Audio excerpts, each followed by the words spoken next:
महंगाई खूब हो गई है। एक आम आदमी इस देश के अंदर महंगाई से बहुत ज्यादा परेशान है। घर का खर्चा चलना मुश्किल हो गया।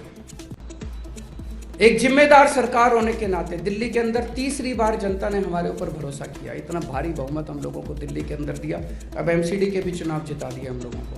पहले कभी नहीं हुआ था।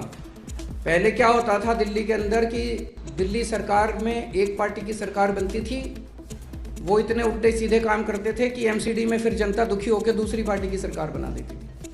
फिर वो एमसीडी वाले इतने दुखी कर देते थे कि फिर दिल्ली में पहली बार ऐसे हुआ कि 3 बार हमारी सरकार बनी और एमसीडी में भी हमारी सरकार बनी। दिल्ली में हमने जनता को खूब सारी फ्री की सुविधाएं दी हैं। हमने जनता के लिए शिक्षा फ्री कर दी, हमने जनता के लिए हॉस्पिटल फ्री कर दिए, घर में किसी के कोई बीमार हो जाए तो उसका सारा इलाज फ्री कर दिया, हमने बिजली फ्री कर दी, हमने पानी फ्री कर दिया, तीर्थ यात्रा पे लेके जाते हैं लोगों को। इस वजह से आपको जान के बड़ी खुशी होगी, ये डेटा मैं नहीं दे रहा, केंद्र सरकार की एक रिपोर्ट आई है। उस रिपोर्ट के मुताबिक पूरे देश में महंगाई की दर 7.4% है। पूरे देश में महंगाई की दर 7.4% है और दिल्ली में महंगाई की दर 4% है।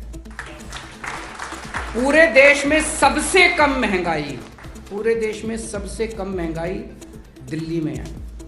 ये मैं नहीं कह रहा, केंद्र सरकार की रिपोर्ट कह रही है। और उसका कारण यही है कि दिल्ली के अंदर इतनी सारी चीज़ें फ्री है।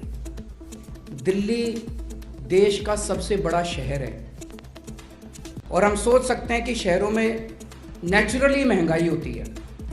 आप किसी भी बड़े शहर में चले जाओ तो कहा जाता है ना कि शहर में तो महंगी चीज़ें हैं, गांव में तो सस्ती चीज़ें हैं, शहर में तो महंगी चीज़ें। तो दिल्ली में तो सबसे ज़्यादा महंगी होनी चाहिए थी पूरे देश में। दिल्ली तो देश की राजधानी है, सबसे बड़ा शहर है, सबसे ज़्यादा चीज़ें महंगी दिल्ली में होनी चाहिए थी। सबसे सस्ती दिल्ली है पूरे देश के अंदर, सबसे सस्ती। ये भी एक मॉडल है अपने आप में, दुनिया के लिए मॉडल है। और सबसे में ज़्यादा महंगाई कहाँ है? उत्तर प्रदेश, मध्य प्रदेश और गुजरात में 8% महंगाई है। भारतीय जनता पार्टी के सारे राज्यों में सबसे ज्यादा महंगाई है और दिल्ली में सबसे कम महंगाई है। तो महंगाई कम हो तो सकती है, शर्त एक ही है, आम आदमी पार्टी जैसी एक ईमानदार सरकार होनी चाहिए।